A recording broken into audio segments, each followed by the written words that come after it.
Welcome to CDs lack. तो जैसा हमने वादा किया था कि हम कोस्ट गार्ड की एसएसबी यानी कि पीएसबी और एफएसबी को भी उसी तरीके से समझेंगे डे वाइज, जैसा हमने एसएसबी को समझा था, जिसकी प्लेलिस्ट आपने अभी नहीं देखी होगी। उसमें जो एफएसबी है वो पूरा सेम है, वो आपको वही वीडियो देख लेनी है। जो इनकी स्क्रीनिंग का प्रोसेस है जिसे हम पीएसबी कहते हैं, उसमें अंतर है। तो इस वीडियो में हम देखते हैं कोस्ट गार्ड की पीएसबी का प्रोसीजर। जैसा कि पिछले इंट्रोडक्शन वीडियो में हमने काफ़ी चीज़ें देखी कि पीएसबी 4 जगह पे है। तो यहाँ पे मैं बेस नोएडा, जो कि यहाँ पे सिर्फ एफएसबी है, यानी कि एफएसबी आपका सिर्फ यहीं पे होता है, मैं उसको मद्देनज़र रखते हुए आगे चलूँगा क्योंकि मैं वहीं पर अपीयर हुआ हूँ। तो कुछ इन्फॉर्मेशन जो मैं एडिशनल बताऊँगा वो नोएडा की ही होगी। तो आइए देखते हैं पीएसबी के इस प्रोसीजर को। तो सबसे पहले क्या हुआ, आपने एक एग्ज़ाम दिया है कोस्ट गार्ड का, आपका क्लियर हो गया है, जो कि पहले नहीं होता था। पहले जो भरता था सबको आता था। और उसके बाद अब आप अपना कॉल अप लेटर और जितने भी डॉक्यूमेंट्स जो कि उसमें मेंशन है, आप पहुंचेंगे नोएडा। उसके लिए आप पहुंचे दिल्ली रेलवे स्टेशन और वहां से अब आपको जाना है नोएडा सेक्टर 62। एड्रेस उसमें मेंशन होता है, अगर आप इसमें से किसी पे हैं तो अपना देख लेना, है ना। तो ये ब्लू लाइन है, तो जो अगर दिल्ली विल्ली से नहीं है, हम लोगों को इतना अंदाज़ा नहीं रहता है, तो मैं तो यार यही काम करता था कि जैसे मान लो पहली बार ही आ रहे हो मेट्रो, तो सीधा गूगल करना Delhi station to Noida 62 metro, तो खुद ही बता देगा यहाँ पे चढ़ो, ऐसे जाना, फिर यहाँ चेंज करना, यहाँ जाना, वो बता दे। ये सब तो ऐसे ही बता रहा हूँ मैं फालतू में, कि अगर कोई बिल्कुल पहली बार गया है तो। अब आप पहुँचेंगे नोएडा सेक्टर 62, तो वहाँ से कैसे, मान लो ऐसे है, मान लो आप स्टेयर से ऐसे उतर रहे हैं, है ना।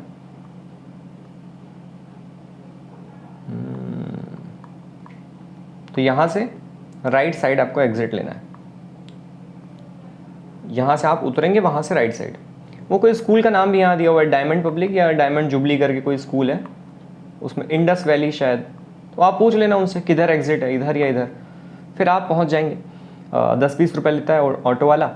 और जब हम लोग गए थे, हमारे टाइम में बारिश हो रही थी, तो हमसे ज़्यादा ले लिया, तो हम लोग दे दिए। हम लोग कहा ठीक है, पहुँचा दो बस। तो अब आप पहुँच चुके हैं कोस्ट गार्ड के सेंटर अपने बताए हुए टाइम पे। अब आपकी होगी अंदर एंट्री, तो वो आपका कॉल अप लेटर और एक आईडी प्रूफ जो कि होता है, और फिर आपको भेज देंगे अंदर। ये रहा आपका कोस्ट गार्ड। यहाँ से आपकी हुई एंट्री। यहाँ पे 3 बड़ी बड़ी बिल्डिंग, 1 2 3, यहाँ पे ऐसे ऐसे करके सब बिल्डिंग का सब ऐसे मान लो यार एरिया है। यहाँ पे आप एंट्री लिया आपने, अब आपको ऐसे भेज देंगे। अब आप गए यहाँ पे अंदर बेस में, ट्रायंगल वाला बेस है, नहीं यार कमरे वाला बेस। अब अंदर आपको ऐसा माहौल आएगा, आप किसी शादी वादी में आए हैं, चेयर वेयर लगी रहेगी। तो अब आपका डॉक्यूमेंट वेरिफिकेशन होगा। यहाँ पे 3-4 टेबल जैसा काउंटर होता है, यहाँ आप लोग सब लोग अपना अपना बैठे रहना। जो डॉक्यूमेंट आपको जिस ऑर्डर में बताते हैं, 10th 12th वही बेसिक्स यार, 10th 12th फिर भी ग्रेजुएशन, उसकी मार्कशीट, डिग्री, कास्ट सर्टिफिकेट और 2-4 फ़ोटो, एक एक करके जाना। यहाँ पे डॉक्यूमेंट वेरिफिकेशन हो गया। अच्छा, यहाँ पे कास्ट का लफड़ा है, मैंने पिछली बार भी बताया था। तो कास्ट वाले अपना कास्ट सर्टिफिकेट लेकर के जाएं, that is OBC SC and ST। और आपको अब थोड़ा सा इंतज़ार करना पड़ेगा। अब आप यहाँ से इस हॉल में चले जाएंगे। अब मैं इस बिल्डिंग को बनाता हूँ, ये रही बिल्डिंग।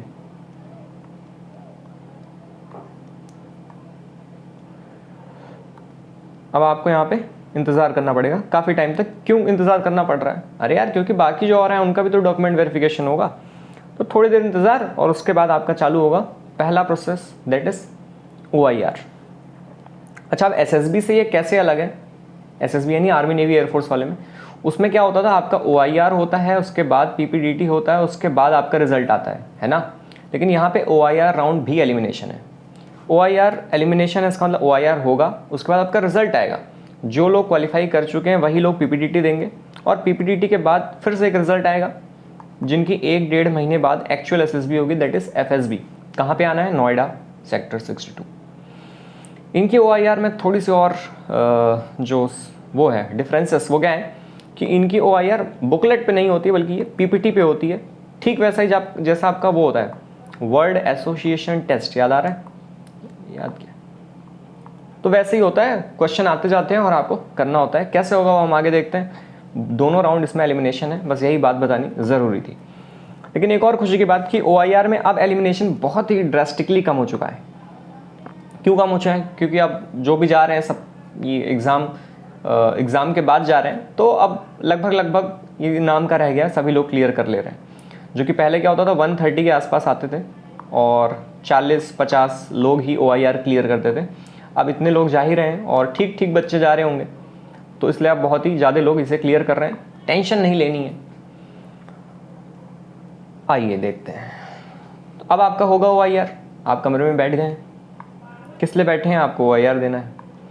यहाँ पे PPT चलेगी और आपको टेस्ट होता जाएगा। इनकी OMR में 5 ऑप्शन है, तो ध्यान से। कई बार हम लोग ABCD वाले अभी तक दिए हैं, इसमें 5 है, तो थोड़ी सी कन्फ्यूजन होती है।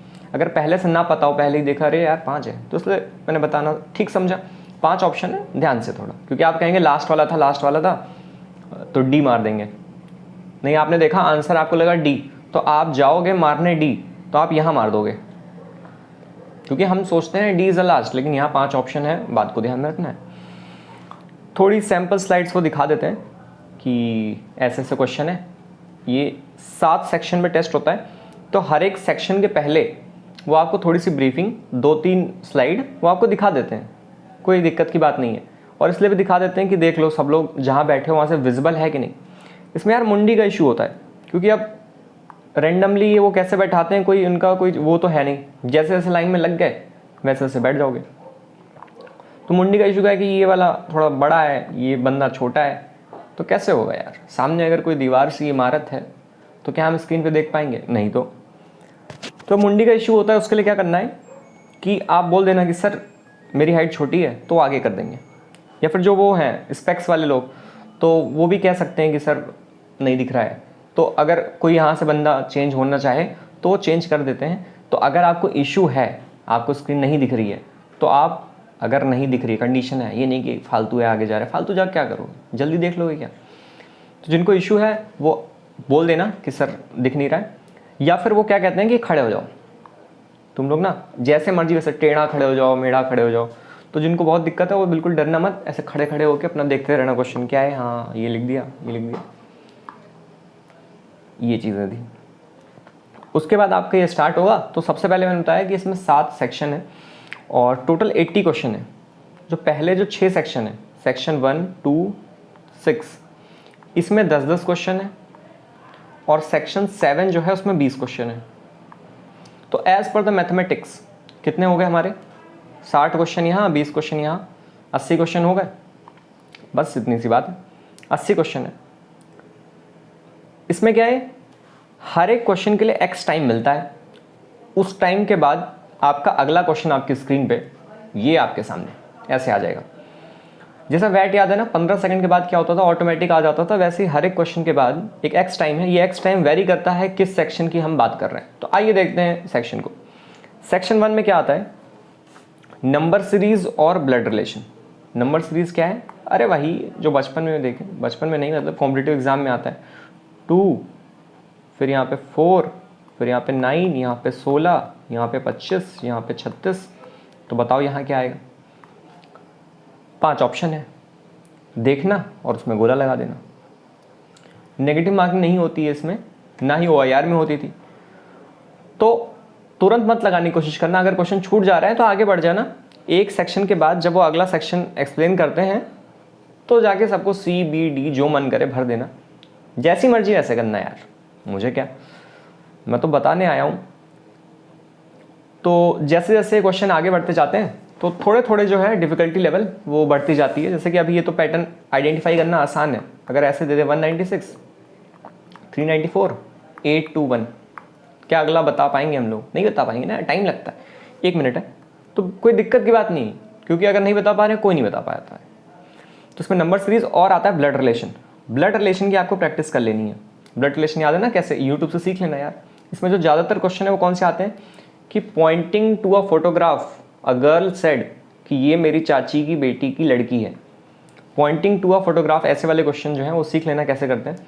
और ब्लड रिलेशन में पता ही होगा ना आपको, चलो मैं बाद में बताता हूँ। जैसे मान लो ये A है, ये B है, तो ऐसे कर दो। अब हस्बैंड वाइफ हैं कि गर्लफ्रेंड बॉयफ्रेंड है कि माँ बेटी है, कुछ भी हो सकते हैं ना यार। तो उसके लिए ऐसे ऐसे डायग्राम बना बना के जो होता है ये एक बार सीख के जाना ताकि हमें आसानी हो। जैसे ही आपका सेक्शन 1 खत्म हो जाएगा, यानी कि कितना 10 मिनट लगेगा, 1 मिनट एक क्वेश्चन है, 10 क्वेश्चन है, पहले ही बताया। हाँ 10 क्वेश्चन है सभी में। Number series of blood relation हो गया। अब क्या होगा, खत्म हो जाएगा। अब वो फिर से आएगा, जो ऑफिसर है वो आपको बताएगा ओके बहुत बढ़िया, now we are going for the second round of the test which is section 2 and you will be having 5 second for each question. Start. ठीक है, इसमें सिनोनिम्स एंटोनिम्स बेसिक्स 5-5 सेकंड की बात है, 10 यानी 50 सेकंड, यानी अगले 1 मिनट के अंदर आपका सेक्शन 2 हो जाएगा। फिर वो आपको बताएगा, समझाएगा। तो अब मैं ये बार बार नहीं बोलूँगा, हर सेक्शन के बाद वो आपको ब्रेक देगा। ब्रेक देगा क्यों देगा, वो ब्रीफ करेगा अगले के लिए, तो ब्रेक ही समझो। बस 7th वाले के बाद नहीं होगा, है ना। तो आपको ब्रीफिंग के टाइम थोड़ा सा मिल जाएगा। तो ऐसा मत सोचना कि किस में कितना टाइम मिलेगा पता ही नहीं चलेगा, एक बार में 80 क्वेश्चन लपेट देगा, नहीं, आराम से इत्मीनान से काम होता है। सेक्शन 3 इसमें क्या है, करेक्ट स्पेलिंग वाली। टाइम आपको मिलता है 8 सेकंड कि इसमें मान लो कमिटी है, कमिटी की स्पेलिंग कौन सी सही है। तो कमिटी की स्पेलिंग वैसे आपको पता होगा, COMMITTE, है ना। कुछ भी हो सकता है यार, कोई भी एग्जांपल ले लो। क्या ले लूँ मैं, कुछ है भी नहीं यार मेरे पास है। Section 4 memory. नंबर, एक नंबर यहाँ पे शो होगा, मान लेते हैं 42। ये नंबर शो होगा 4 सेकंड तक, उसके बाद अगला 4 सेकंड आपको मिलेगा गोला करने को कि कौन सा नंबर था वो, इसलिए मैंने 4 सेकंड प्लस 4 सेकंड लिखा है। बाकी सब में क्या होता है कि 8 सेकंड है, तो वैसे दिखेगा आपको यहाँ करना है ना। क्योंकि इसमें क्या है, एक नंबर दिख रहा है 4 सेकंड तक, तब आपको ऑप्शन नहीं दिखेगा, आपको सिर्फ एक नंबर दिखेगा 42, तो उसको देखते रहना। उसके बाद फिर 4 ऑप्शन आ जाएंगे, अब आपको गोला करना है। तो जैसे जैसे आगे बढ़ेगा नंबर थोड़े से बड़े होते जाएंगे, 3, 8, 1, 6, 9। तो अब इसको 4 सेकंड में ऐसे याद रखना है। तो उसकी थोड़े बहुत आप ये कर सकते हो कि ये वाला चुपके से जल्दी से शीट में लिख लो लास्ट डिजिट, और बाकी ऐसे याद किए रहो 3816 3816, हाँ ये रहा, हाँ ठीक है मार दिया, ऐसे कर सकते हो। 5 क्या है कि एक वर्ड आपको दिखाया जाएगा, फिर बोलेगा इसके जितने अल्फ़ाबेट हैं उससे कितने वर्ड बन सकते हैं, 4, 5, 6। जैसे मान लो क्या लेते हैं, कुछ बोलो, डोमेस्टिक, तो बोलेगा इसके अल्फ़ाबेट से कितने बन सकते हैं, 2, 3, 4। तो जैसे मान लो यहाँ पे क्या बन रहा है, मान लेते हैं हम डोमेस्टिक, मान लेते हैं कोई वर्ड होता होगा, तो यहाँ से मैन आपको दिख रहा है ना, मैन बन सकता है एक, और क्या बन सकता है, डॉन बन सकता है, देखो डॉन। तो ऐसे 1 मिनट का टाइम है, आपको देखना है कितने वर्ड ऐसे बन सकते हैं। ये वाला क्वेश्चन थोड़ा सा डिफिकल्ट हो जाता है, क्यों, क्योंकि यार कौन इतना बनाएगा 1 मिनट में। तो 4, 5, 6 जिसको जो ठीक लगे मार देना, रुकना मत, छोड़ के कोई नहीं आएगा। बाकी जिसको अगर बन जाए अल्फ़ाबेट तो वहीं देख लें। मान लो कोई छोटा वर्ड दिया है वर्ड, तो आपको सिर्फ यहाँ पे दिख जाएगा कि एक डू बनेगा, डू के अलावा एक और बनेगा, 2 ही बनेगा, तो 2 पे आंसर मार देना। जो भी क्वेश्चन है वहीं कर लेना। ये मैंने क्या बताया, 10-10 क्वेश्चन आ रहे हैं सब में। और अब हम बात करते हैं सेक्शन 6 की। इसमें आपको मिरर इमेज आएगा, बहुत ही बेसिक। एक ऐसे यहाँ पे डायग्राम होगा, मान लेते हैं कैसा डायग्राम, मान लेते हैं चश्मा, मान लेते हैं ये वाला चश्मा मेरा ऐसा है, इसका मिरर। अच्छा इसमें थोड़ा सा क्या डिफरेंस है, थोड़ा सा डिफिकल्टी इन्होंने बढ़ाई, थोड़ी सी बढ़ाई है यार, ज़्यादा नहीं, थोड़ा सा एंगल पे भी घुमा देते हैं। बोलते हैं कि इसको ना मिरर इमेज करने के बाद 45 डिग्री घुमा देना, तो उसका मिरर बना लेना। जैसे एज्यूम तो कर ही लोगे, इसका मिरर कैसे बनेगा, ऐसे, तो ये वाला ऐसे बन जाएगा, 45 डिग्री घुमा देना, तो इसको ऐसे मानते हुए यानी कि ऐसे कुछ बनेगा, तो उस पर टिक कर देना। थोड़ा सा क्लॉकवाइज घुमाते हैं, कभी एंटी क्लॉकवाइज घुमा सकते हैं, नॉर्मल वाले भी आ जाते हैं। जैसे स्टार्टिंग के क्वेश्चन है तो थोड़ा नॉर्मल आएंगे, फिर 1-2 में एंगल वाले आ जाएंगे, 1-2 काउंटर क्लॉकवाइज, है ना। 20 सेकंड्स का आपके पास टाइम होगा, 10 क्वेश्चन कहेंगे। और अगर आप वो वाला क्वेश्चन आए क्लॉक वाला याद है ना, कि अगर अभी मान लो 9 बज रहे हैं तो मिरर में कितना बजेगा।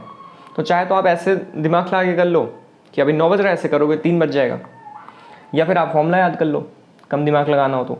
फॉर्मूला क्या है, 12 में से माइनस कर देना फॉर मिरर के लिए 12 में से माइनस कर देना। मान लो अभी कितना बज रहा है, 9:30 बज रहा है, तो कितना बचेगा मिरर में, तो 12 में से माइनस कर देना, 12 में से मतलब 11, 60 में से माइनस कर दो, कितना आंसर आ जाएगा 30 और 2 2.5 बजेंगे। अगर वाटर का आ जाए, अच्छा इसमें मिरर इमेज आएगा तो आपको इधर खींचना है ना, ऐसे बनाना है। अगर मान लो यहाँ पे कोई बॉडी है, वाटर का रिफ्लेक्शन पूछे तो आपको ऐसे मिरर लेना है, बस ये ध्यान रखना है। मिरर का पूछता तो आप यहाँ पे डंडा खींच के फिर आप उसका मिरर कराते। वाटर पूछा मतलब अब ये नीचे आएगा ना इसका मिरर इमेज, तो ऐसे चेंज करा लेना दिमाग लगा के, है ना। अगर क्लॉक वाला है तो 6:30 में से माइनस कर देना। मान लो अभी 2:30 बज रहा है तो कितना बजेगा क्लॉक में, तो माइनस कर देना 6:30 में से 4 बजेगा।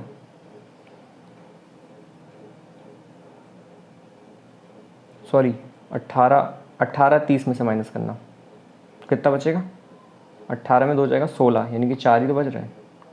4 तो नहीं दिख रहा यार, 2:30 ऐसे कुछ फॉर्मूला था। हाँ 4 ही बजेगा, 4 बजेगा, ठीक है सही है फॉर्मूला। 6:30 में से माइनस कर देना। तो ये तो ऐसे ही बता दिया फॉर्मूले वाली, लेकिन इसमें ये वाला नहीं आता है। उसमें ज़्यादातर क्या आता है, वही आता है सिंपल, कोई इमेज दी रहेगी उसी को आपको मिरर मिरर करके खेलना है। अब आता है हमारा सेक्शन 7, इसमें आपके 20 क्वेश्चन है,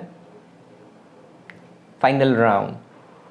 12 क्वेश्चन इसमें जो है स्टार्टिंग में, उसमें आपके 10 सेकंड मिलते हैं। अच्छा किस में कितना टाइम मिल रहा है ये सब आपको याद थोड़ी करना है, वहाँ टाइम जो मिलता जाए यहाँ करते जाना। काउंट द अल्फ़ाबेट कि कितने टाइम ये आया है, मतलब एक आपको अल्फ़ाबेट नहीं लिखना चाहिए था यार, वर्ड, एक वर्ड आएगा आपको पूछेगा कि इसमें कितनी बार ए आया। जैसे मान लो ये दिया हुआ है, पूछेगा कितनी बार ए आया हुआ है, तो ऐसे गिनो 1 2 3। अगर पूछता कितनी बार बी आया तो 1 2 3 4। अब बात यह है कि 10 सेकंड का टाइम है, तो जैसे लंबा हो जा रहा है गिनने में, अगर दिक्कत है आपको तो आपको क्या करना है, अपनी आंखों से ऐसे फ्लैश करना, मतलब कैसे दिखाऊं यार, ऐसे पलक झपकाना, ऐसे जितने अंदाजे में दिखे कि हाँ 3 इधर है 3 इधर है, 5 5 पे मार देना। टाइम बड़ा कम रहता है, बड़ा सा लंबा आ जाएगा DCCFGGHIKLM, हाउ मेनी डी। तो अगर आपको ढूंढने में टाइम लग रहा है, मैंने तो ऐसे किया था, ऐसे देखो चुपचाप, ऐसे आंखें फ्लैश करो, ऐसे ऐसे कितना, अरे मतलब इतना फ्लैश नहीं करना है, ऐसे अंदाजे से कितना है, हाँ 1 डी इधर लग रहा है, 4 5 बस मार दो। गिनने का टाइम थोड़ा सा इसमें नहीं हो पाता है, बाकी सब बेसिक्स है यार, गिन गिन के कर लो। और अगले 8 क्वेश्चन थोड़े से पजल टाइप के हैं, 3-3 सेकंड के टाइम होंगे। कि मान लो एक एनिमल है जिराफ, उसका एक पार्ट काट देंगे, बोलेंगे इन चारों में से कौन सा है। बच्चों वाली जो चीज़ है वही आती है कि यहाँ पे ये फ्रूट है, टोमेटो रखा है, तो बताओ ये टोमेटो का पार्ट है कि, अरे यार ऐसे स्निप कर देंगे एक पार्ट। या फिर जो भी कोई पजल देना हो, बहुत ही छोटी सी बात। ये आपका OIR टेस्ट है यहाँ पे, और हर एक सेक्शन के बाद वो आपको ब्रीफ करेंगे ही। और इतना होने के बाद अब आपको थोड़ा सा इंतज़ार करना है और आपका रिजल्ट आ जाएगा। और कुछ टिप्स जो अपनी तरफ से अगर मैं कहूँ कि ब्लड रिलेशन आपको प्रैक्टिस करनी है, और ये वाले क्वेश्चन सबसे ज़्यादा देखे गए हैं।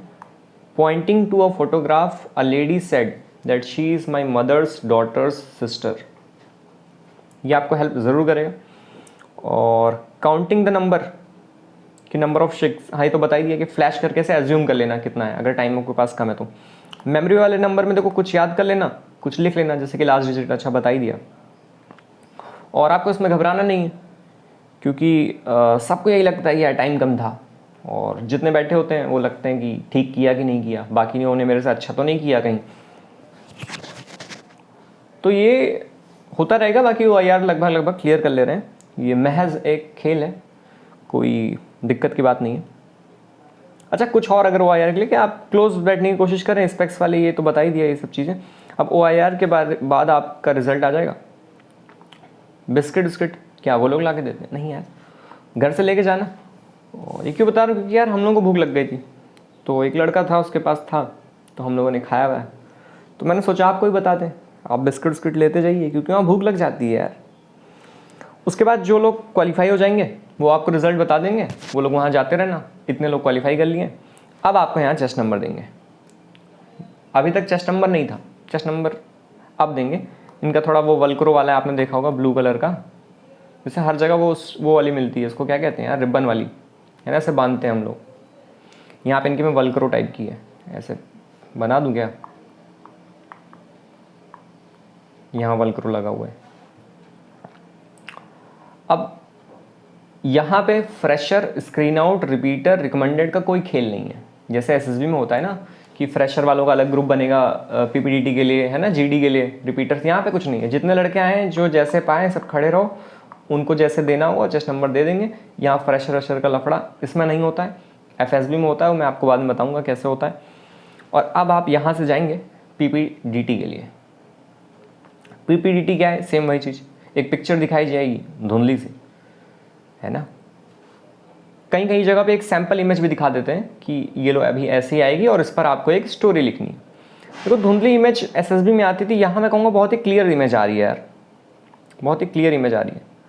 हमें तो एक रियल ही पिक्चर दिखा दी थी, 4-5 लड़के थे किसी स्कूल के बाहर बैठे थे, रियल ही दिखा दी थी, बहुत ही क्लियर रहती है इनकी विजिबिलिटी, धुंधली नहीं रहती।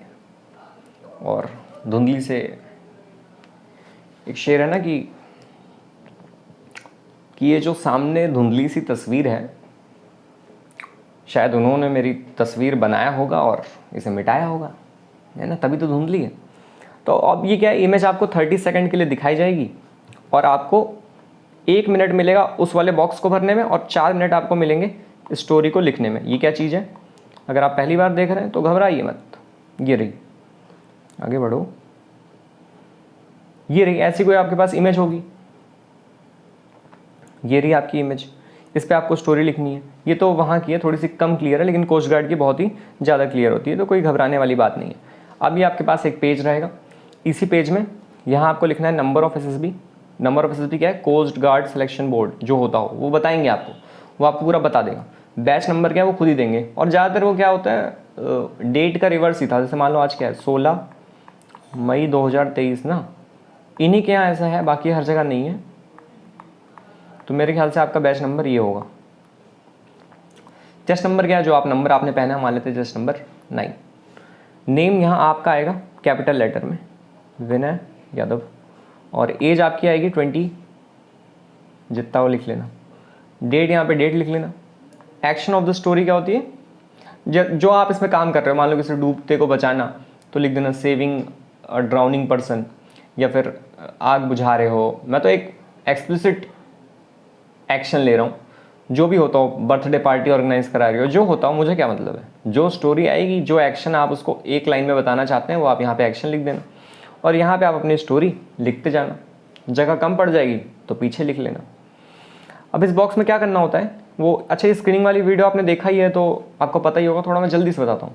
मान लें तो उस पिक्चर में जो आपने देखा स्क्रीन पे अभी, उसमें 2 लोग हैं, 2 लोग हैं, बात कर रहे हैं। ये साइकिल पे खड़ा है, यहाँ पे एक लड़की है, ये एफ, ये फीमेल है, ये मेल है।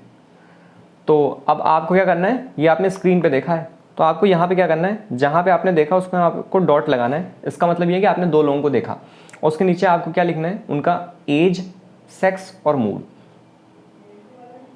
सेक्स पहले लिखना है यार, ये मेल है, ये रही फीमेल, फीमेल 22 ही है, मेल भी 23 का है, और ये पॉजिटिव मूड में है, ये नेगेटिव मूड में है, ठीक है, दुखी होगी, या फिर मेल दुखी कर देते हैं। ये लड़की मोटिवेट कर रही है कि तुम कर सकते हो यार, तुम क्या है यार, हैं। और उसके बाद आपको एनसर्कल करना है उस शख्स को जिसको आपने पहले देखा। मान लेते हैं आपने पहले इस वाले आदमी को देखा, तो उसको एनसर्कल कर दो। बस इतना सा काम करना है इस स्टोरी में, और ये सारी बातें वो आपको एसेसर बता ही देगा ब्रीफिंग के दौरान। तो अगर आप ब्रीफिंग फिर से सुनना चाहते हैं तो सुन लीजिए। ये मैं चश्मा पहन के बोलता हूँ ताकि आपको पूरा पता लगे कि हाँ एसेसर बोल रहा है। चलो चश्मा उतार के बोलूँ आज। तो आप वहाँ पहुँच गए हैं, कहाँ पे, अब आपके पास ये पेज है, तो एसेसर कहेगा पेज ले लूँ एक, चलो मान लो एक पेज है। Okay children, so everyone got this sheet, page लेना चाहिए मुझे। Okay children, so everyone got this sheet, okay. So there is a number, so there is a written number of SSB on the left hand side. So you have to write CGSB, that is Coast Guard Selection Board. And then there is a batch number. Batch number you have to write is 20230516896994. जो भी हो बताएगा. Chest number is a number which you are wearing right now. Then there is a name. Name is your name. Write in a block or capital letters. Age. Write your age in numerical value. If it's 21, write 21 years. If it's a 24 year, write 24. Date is the today's date, that is 16th May 2023. Gentlemen, also you can see there is a small rectangular box on the left hand side. Gentlemen, after seeing the picture, you have to mark the location of the character you have seen inside this box, and also write their sex, age and mood, and also encircle the first character which you have seen. If you have identified the person as a male, you can write M. If you have identified them as a female, you can write F. If you are not able to identify the sex of the person, you can write P, which stands for person. For writing the mood, you can write plus. For positive mood, for negative, you can write minus. And if you think that he or she is in neutral mood, you can write 0. After that, there is a word action written over it. You have to write an action of the story in one line. So gentlemen, after you observe the picture for the 30 seconds, you will be having a 1 minute to write the action of the story, as well as to fill the particulars, not particulars, to do the work of the rectangular box, that is to write and encircle the age, sex, mood. After 1 minute, you will be having a 4 minutes to write a story revolving around the number of characters or whatever you have seen. Gentlemen, while writing the story, keep 3 things in mind: what led to the situation, what is going on in the picture, and what is the possible outcome. Gentlemen, the language to be used is English. If you get stuck, you may use a word of Hindi, but come back to English as soon as possible. Do not try to use a flowery English, or just write your thought or the story, whatever comes to your mind, without being wary of beauty of expression. This is a test of your imagination and not a test of your English. Only blue and black ink are allowed, and you have to write the story in the space provided here. If you think that the space is not sufficient for you, you can turn the page and use the reverse side of the page also. In case anyone is having any query, you can ask me right now. Once the test procedure starts, I will not help you out. इस तरीके से वो आपको briefing देगा। अरे चश्मा नहीं लगाया क्या मैंने इस बार? इस तरीके से आपको ब्रीफिंग देगा और आपका काम चालू हो जाएगा। तो अब आपकी पीपीटी हो जाएगी, यानी आपने स्टोरी लिख ली। अब आपको ले जाएंगे कहाँ? नरेशन करने के लिए और जीडी के लिए। नरेशन का टाइम कितना होता है? लगभग 1 मिनट का नरेशन होता है आपका, और 10-15 मिनट की आपकी डिस्कशन होती है। उसके बाद वही, जैसे आपने अगर पुराना वीडियो देखा है तो जल्दी जल्दी हो जाएगा यार। यहाँ सबको बैठा देंगे, 12-15 लोग हैं, और फिर वो कैसे ब्रीफ करेगा कि सबको 1-1 मिनट मिलेगा अपनी स्टोरी सुनाने में। अपनी स्टोरी इंग्लिश में सुनाना। अगर उसे समझ आ जाती है आपकी स्टोरी तो हो सकता है बोल दे नेक्स्ट बोल देगा, तो अगला बंदा स्टोरी सुनाने लगेगा। फिर जैसे ही सभी लोग स्टोरी सुना देंगे, मान लो 15 लोग हैं, जैसे ही 15th पर्सन ने अपनी स्टोरी सुनाई, GD will automatically start. GD में करना क्या होता है, आपने सबने अलग अलग स्टोरी देखी है, तो आपको मिल करके एक कॉमन स्टोरी बनानी है, जो कि शायद ही बने। तो फिश मार्केट सा होता है, और ये कहते भी हैं कि यार स्पीक वन बाय वन, लेकिन ये सब होता नहीं है, ये सब कहने की बातें हैं। और उसके बाद आपका बाहर ही गैलरी से सब बाहर निकलेंगे। जैसे एसएसबी में क्या होता था कि रिजल्ट आता है ऑफिशियली, वहाँ डिक्लेयर करते हैं। यहाँ पे आप गैलरी से बाहर जाएंगे, वो पर्चा लेके खड़ा आ जाएगा बाहर, 2 मिनट लगेंगे बस। Okay, chest number 4 and 8, okay, बस ऐसा हो जाएगा। तो थोड़ी सी अगर ये वाली भी नरेशन देख ही लें, चश्मा लगा ही लूँ, जब निकाला हूँ आज कई सालों बाद। Okay gentlemen, so now we are going for the narration and the group discussion part. So gentlemen, all of you can submit your sheets. Okay, so just number 1 will start his narration, and you have to speak or keep your story short and crisp, and in between if we say yes, it means that we have already understood your story, and now we are allowing the second person to start their story or narration. And once the last person finishes his narration, the GD will automatically start. We do not interrupt in between. And gentlemen, while group discussion, keep the morale, and try to speak one by one. And the objective of the group discussion is to arrive at a consensus story. After the discussion, you will nominate one person from your group who will stand up and narrate a common story on the behalf of the group. Okay, you can start. ये सब सारा होगा, एक होगा। अगर fish market होगा तो कहेगा, gentlemen, what is this? Are you guys discussing a story? Is it a way to discuss a story? Okay, now I am going to divide the group into 2. The first group will discuss, the second will remain silent. After that, the second group will discuss, and first remains silent. Okay, group the group 1 will discuss. तो वो group में तोड़ देगा, तो पहले 6 लोग discuss करेंगे, फिर वो, ये सब तो आपको पता ही है। Okay, now one person can nominate us, you can nominate one person from the group who can give a consensus story. तो अगर कोई नॉमिनेट आप लोग करेंगे तो वो स्टोरी दे देगा और यहाँ आपका काम खत्म हो जाएगा और रिजल्ट आ जाएगा। अब जिनका हुआ जिनका नहीं हुआ, मज़े की बात यह है कि सभी को घर जाना है, तो ये एक बड़ा ही अलग सा था कि खैर अभी आगे बताता हूँ। तो जिनका नहीं हुआ उनको एक छोटा सा वो एक मिनी मोटिवेशन स्पीच वो देंगे कि gentleman you can go back to your home, do the introspection where you have lagged, in case you think where you have lagged, and it's not that you are not worthy, it's that it was not your day, it was your performance. Go back and introspect that whether your performance was up to the mark. So and if you still think that you can make it, you can, नहीं ये वाला नहीं बोलते, वाले and में बोलते हैं, चलो छोड़ो, छोटी सी यही सारे 3-4 लाइन की बातें बताएंगे आपको, वो कॉन्फ्रेंस वाले दिन बताते हैं, लंबी वाली, जिसका एक शॉर्ट्स यूट्यूब शॉर्ट्स भी पड़ा हुआ है। उसके बाद अब मान लेते हैं आप क्वालिफाई हो गए, अब आप ऊपर जाएंगे, काहे लिए आप ऊपर जाएंगे, आपका वो फिंगरप्रिंट, फोटो और डॉक्यूमेंट वेरिफिकेशन करेंगे। और अगर आप टीए ये ट्रैवलिंग अलाउंस के लिए एप्लीकेबल हैं, जो कि कौन एप्लीकेबल मैंने बताया था, पीएसबी में केवल एससी और एसटी, इसमें रिजर्वेशन का क्राइटेरिया है, तो इनको मिलेगा, बाकी ओबीसी जनरल ईडब्ल्यूएस उनको नहीं मिलेगा। आपका सिर्फ क्या होगा, फिंगरप्रिंट होगा, फोटो वो लोग खींच लेंगे और डॉक्यूमेंट वेरिफिकेशन यहाँ पे सारा होगा। कैरेक्टर सर्टिफिकेट भी यहीं पे मांगते हैं, नहीं होगा तो भी वो कहते हैं कि ठीक है एफएसबी में लेते हैं ना, आप तो आओगे ही, जाओगे कहाँ। और ये चीज़ें हो गई। अब यहाँ से घर जाएंगे शाम 5-5:30 बजे तक।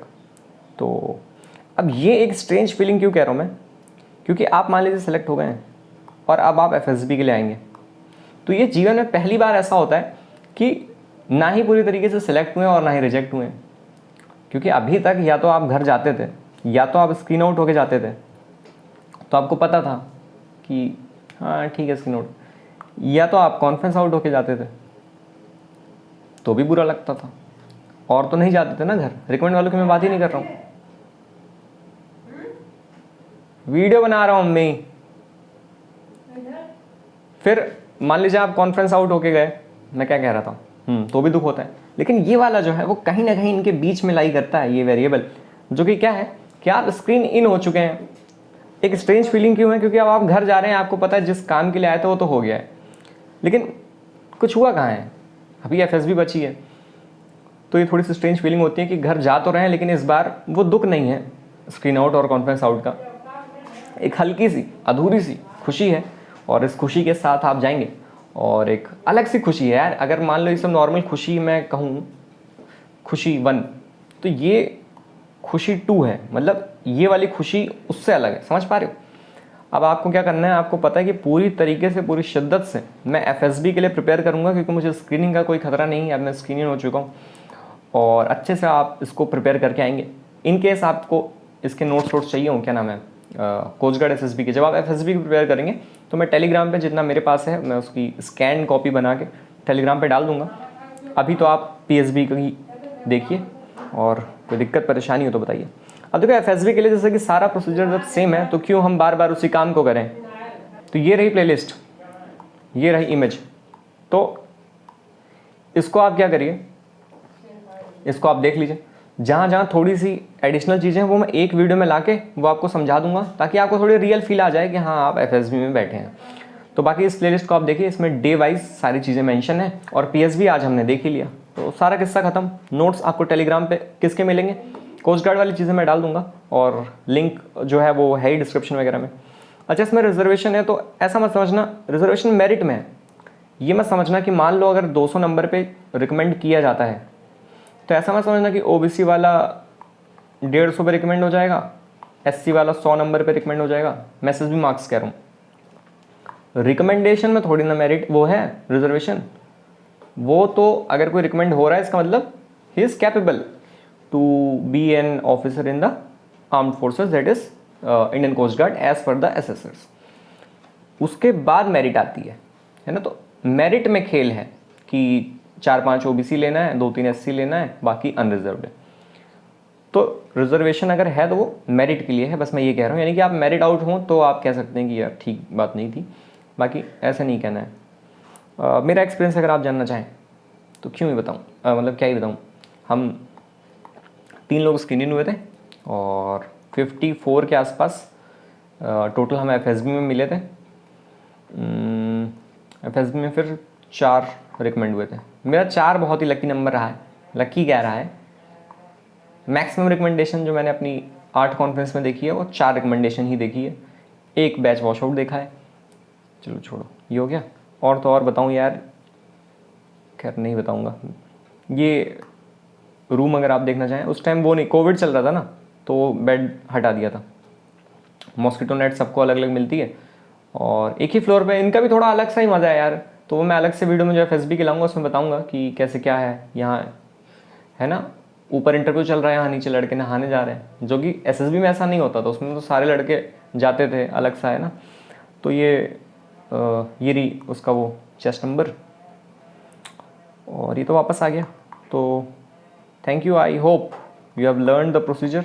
कुछ करना नहीं है, थोड़ी बहुत आपको प्रैक्टिस की ज़रूरत है, जो कि आप यूट्यूब से कर सकते हैं अगर आपको इसी पैटर्न में मिले तो। और अगर आपको कुछ सीखना है तो आप सीखने के लिए क्या प्रैक्टिस कर सकते हैं अच्छे से, वो है ब्लड रिलेशन। बाकी तो सब वहीं की कहानी है, इसके लिए आपको बहुत ज़्यादा डरना नहीं है। तो ये सारी चीज़ें थी कोस्ट गार्ड के पीएसबी की प्रोसीजर की, जिसको मैंने फिर से एक बार यथार्थ रखने की कोशिश की है। I hope you have enjoyed the video. Thank you, take care, bye.